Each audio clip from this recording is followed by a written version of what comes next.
Dear students, in the last class, we have studied about the chemical potential of mixture of gases, and we have also studied the significance of partial molar quantities. Today, the next topic we are going to study is determination of partial molar quantities.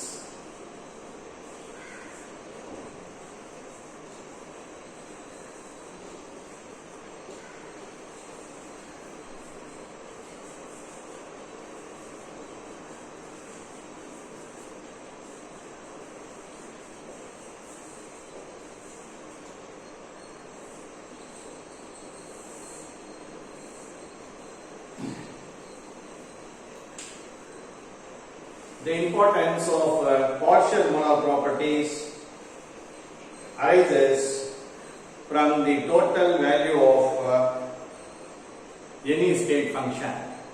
Therefore, it is very important to find out the values of partial molar properties. Once we know the general method, the same can be applied to any thermodynamic properties to find out its partial molar quantities. See, the value of any state function at constant temperature and pressure is given by the Gibbs-Duhem equation, that is x is equal to sigma constituent 1 to I into Ni xi bar. We have studied in the last class. This is given by Gibbs-Duhem equation, that is d mu is equal to sigma Ni d mu. We have studied in the last class. See, this x partial molar property is the sum of the quantities Ni xi.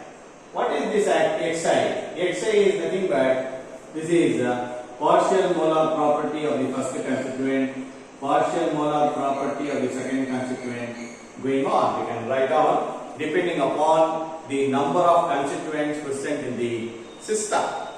So, from these values, we can find out the value of x. Once we know the value of partial molar quantities of different partial molar quantities with respect to different constituents, once we know, when we sum up, we get the value of partial molar properties.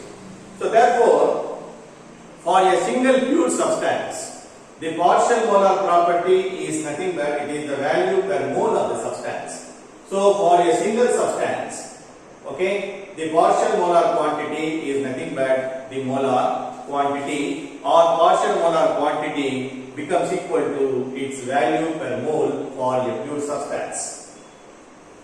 Thus, the partial molar free energy of a single component of a system or its chemical potential is nothing but its molar free energy. We have studied in the last class what is chemical potential. Chemical potential is variation of, that is variation of free energy with respect to the ith constituent. For a given pure substance, the partial molar free energy is nothing but its chemical potential. The partial molar property we have studied. The partial molar property H bar can be defined as it is the variation in the property X. It is the variation in the property X with a change in the number of moles at constant temperature and pressure. Now, we consider a two-component system.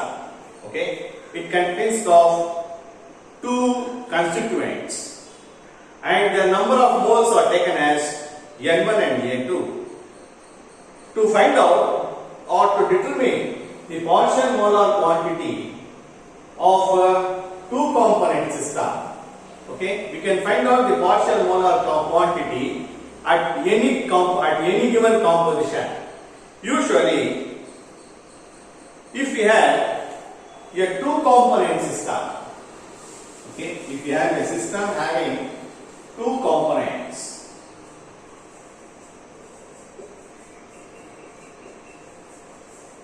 that is N1 and N2, and the partial molar property with respect to the first constituent is taken as X1, and partial molar property with respect to the second constituent is taken as X2. Usually, in a thermodynamics, N2 here, if it is the two components, N2 refers to solute and N1 refers to solvent. Now we are determining the partial molar property in this case. See, we are keeping one of the constituent constant, that is solvent, and we are varying the concentration of the second constituent, that is solute. Okay? Here, usually the concentrations of any given solution is given in terms of molality. What is molality? Molality is nothing but the number of moles of solute dissolves in 1000 grams of a solvent. Okay? 1000 grams of a solvent. So therefore, this N1 is kept constant.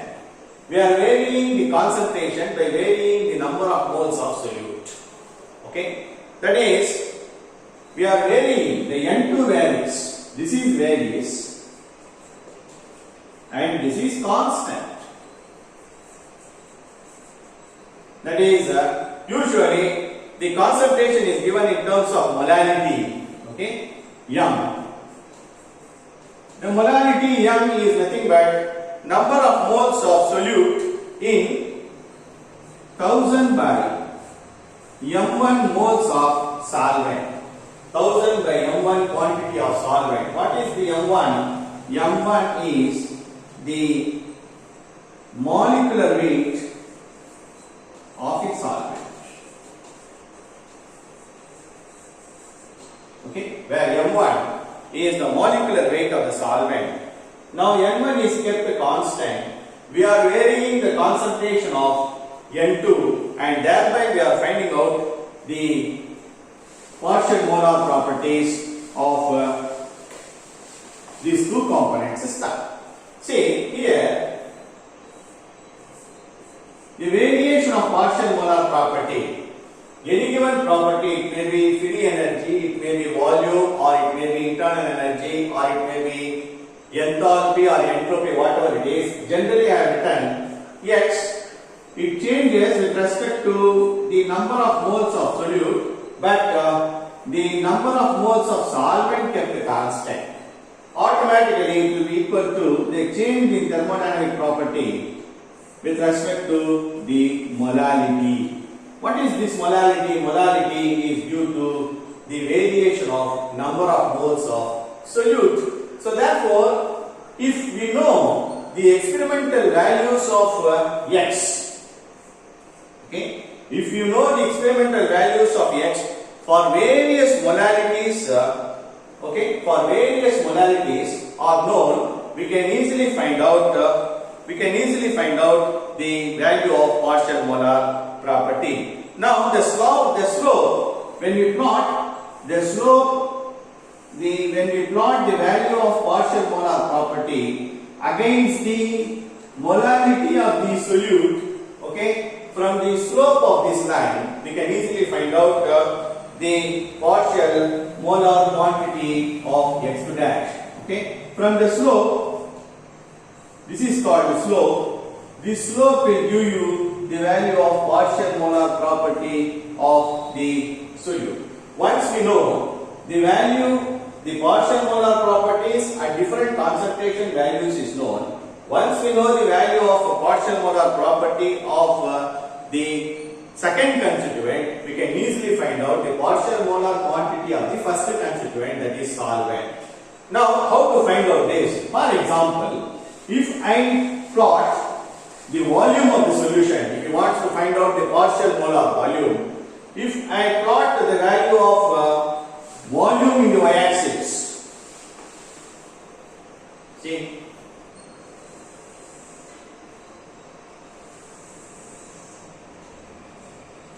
This is volume of the solution. Okay, in liters.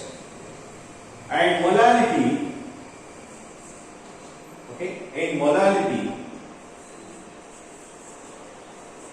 Molality actually it varies with N2, number of moles of solute. Okay, I get a line like this. I get a line like this. The slope of the line at any point. Okay, the slope of the line at any point. The slope and at any point it gives the partial molar property x. At different molarities we know the value of x. Okay, we can find out from the slope. The slope will give you the value of partial molar property of x. Okay, the slope will give you the value of partial molar property. How to calculate this?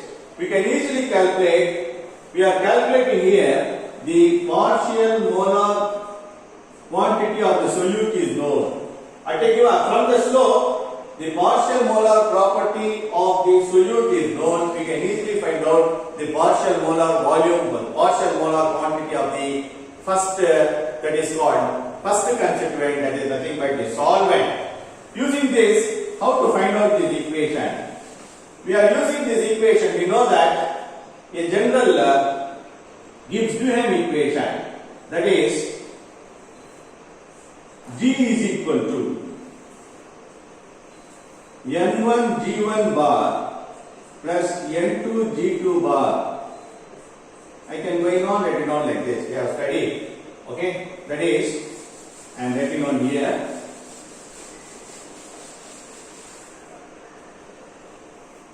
Similarly, say x is equal to N1 x1 bar plus N2 x2 bar. We can go on write it down like this depending upon the number of constituents. But here in this case, I am ending here with this N2 itself because we are studying the two component system. Okay, N1 is kept constant, N2 is the variable. Okay, we are finding out the value of x2 and x at different molarities. We know the value. We can easily find out the partial molar quantity of the solvent. How to find out this? Or x1 bar is nothing but it will be equal to x minus N2 x2 bar divided by N1. Okay? Right. See, I have written the general x1 partial molar quantity. You can find out any partial molar. For example, partial molar free energy of the solvent can be calculated as G minus N2 G2 bar divided by N1. Or you can also find out the partial molar volume of the first constituent will be equal to V minus N2 V2 bar divided by N1. So any partial molar quantity can be calculated by this type of graphical method. The partial molar property is plotted against the molarity of the solution. We must know the partial molar properties at different molarities. From the slope of the line, we can find out the partial molar quantities. From the partial molar quantity of the solute or the second constituent, we can easily find out the partial molar quantities. So this x1 is, this x may be G, V or H or S, whatever it is. For example, if you want to find out the partial molar enthalpy of the first constituent, it will be equal to H minus N2 H2 bar divided by N1. So any partial molar quantity can be calculated by this type of direct method. Okay, this is about the determination